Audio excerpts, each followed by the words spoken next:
It is because of your daughter that we are in your compound. What is the name? Because of blessing, that is why we are in your compound. The Akilabi family, oh, we are here. Because of blessing, we are here. We are here because of blessing your daughter. We will enter your gates with thanksgiving. Hallelujah. Hallelujah.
bẹ̀.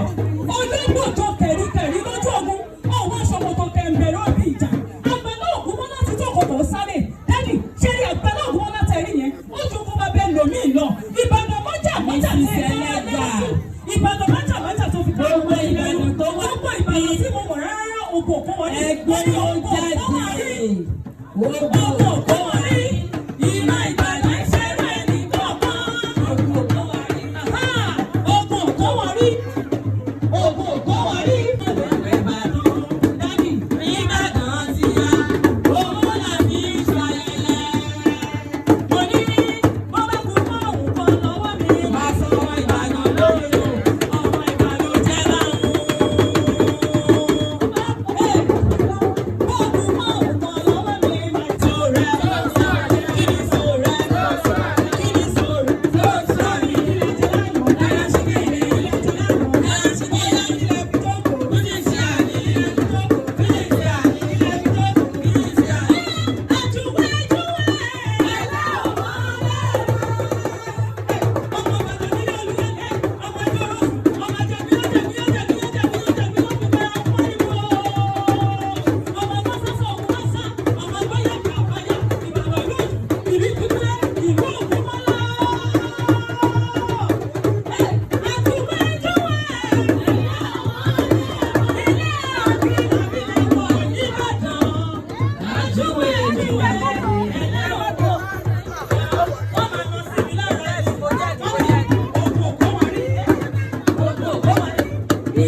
Ó ní gbogbo lẹ́tà tó wà nínú orúkọ blessing. Ó lóun ló dúró fún nǹkan gidi. Ó ní B, ó ní blessing is bold. Ó ní L, she is loving. Ó ní E, she is elegant. Ó ní S wá ń kọ́ o. Ó ní she is tortuous. Ó tún wá ní pé S ẹlẹ́kejì ń kọ́ o. Ó ní wípé she is seriously minded. Ó ní I, ó ní she is intelligent. Ó ní N, she is neat. Ó wá ní G tó parí, ó ní she is God-fearing. Mo ní ọmọ tó ní gbogbo qualities yìí lára. Ẹ bá ń sa alátẹ̀wọ́. Ẹ bá ń sa alátẹ̀wọ́. Ṣé wá ní òdà wá? Ṣé mo wípé ọmọ yìí ti sọ wípé tábà máa fẹ́ òun ó ní ká kẹ́bí wá. Mo kọ́kọ́ wá jíṣẹ́ bí mi. Màá wá lọ kó àwọn ẹbí wá sí yìí. Màá wá bẹ̀bẹ̀ fẹ́ ọmọ yìí. Ọmọ yìí lọ ó. We dey beg you. If you give us blessing, baby, we go marry you. Say that. Ọmọ yìí lọ ó. We dey beg you. If you give us blessing, baby, we go happy you. Oh yeah. Ọmọ yìí lọ ó. We dey beg you. If you give us blessing, baby, we go happy you. Say that. Ọmọ yìí lọ ó. We dey beg you. If you give us blessing, baby, we go happy. Oh you say we know the we know the Lord give us blessing, baby. To Maria, say that. We know the Lord the boss. Our healer give us blessing. We go to Maria. Ẹ tẹ́wọ́ ayọ̀ ẹ kárí o.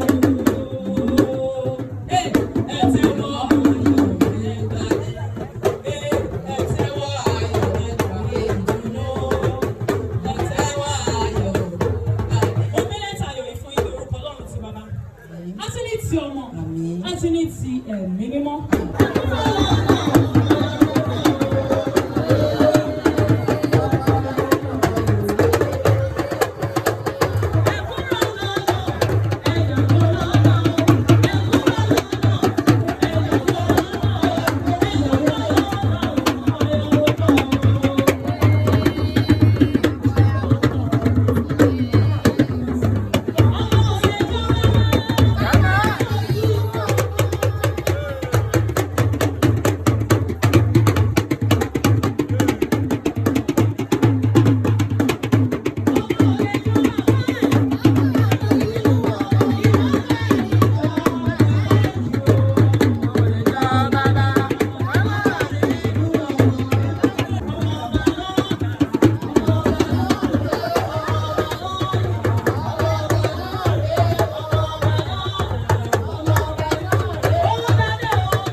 Ó ní mo bẹ̀bẹ̀ fẹ́ ìyàwó mi ẹ ṣe mọ́ mi.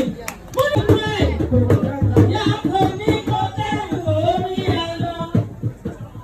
Jẹ́jẹ́ lájoko Emmanuel, jẹ́jẹ́ lájoko tí ó bẹ̀rẹ̀ bẹ́ẹ̀. Mo bá yín ní blessing dá abẹ́fẹ́ o. Blessing dá abẹ́fẹ́. Ẹgbẹ́ ní ẹ sọ̀rọ̀ dá abẹ́fẹ́ o. Blessing dá abẹ́fẹ́. Ọmọ tí wọ́n dá abẹ́fẹ́ o. Blessing dá abẹ́fẹ́. Ọmọ tí wọ́n dá abẹ́fẹ́ o.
bí ìbejì kó máa bí bẹ̀ta kó bí dọ́kítọ̀ kó bí lọ́ọ̀yà. ìyàwó mi lọ ẹ̀fọn àjòrà sí mi o ìyàwó mi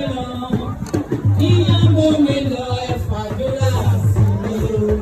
ó ní kí n máa mọ̀ sí iná agbáko nílé ọkọ kí n máa mọ̀ sí iná agbáko nílé ọkọ ìyàwó mi lọ ẹ̀fọn àjòrà.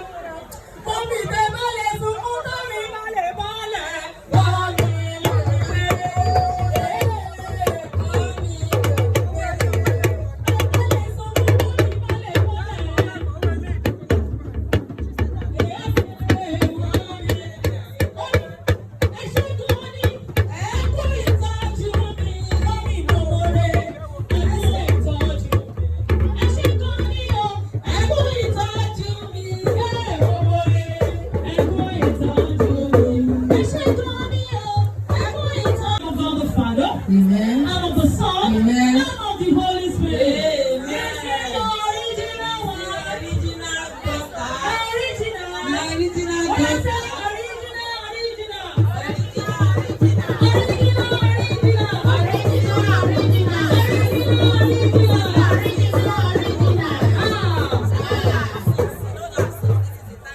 Mommy is happy now. Now only one pikin you bring here. As you are going now, you are going with two. Yes. Everything na double.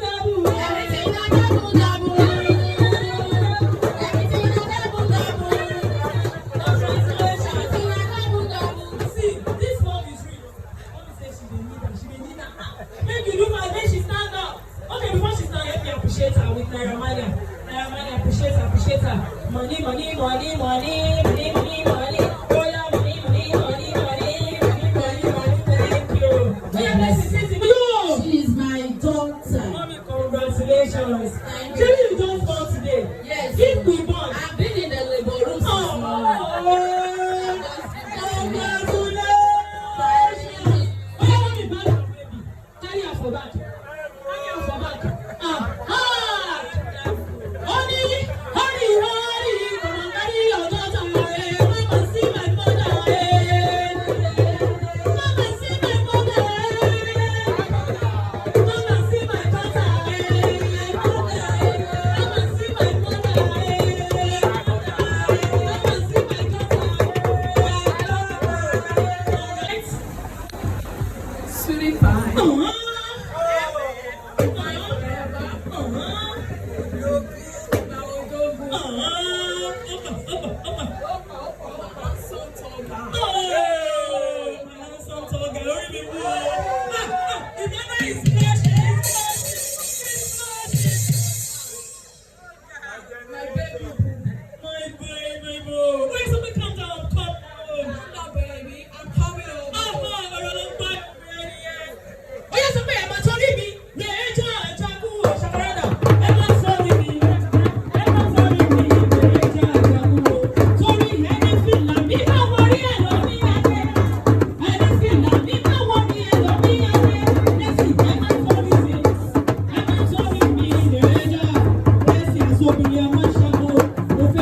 Olówó orí mi, àlè nobody. Àlè nobody. Ìwé yẹn bá mi ṣe over fún mi.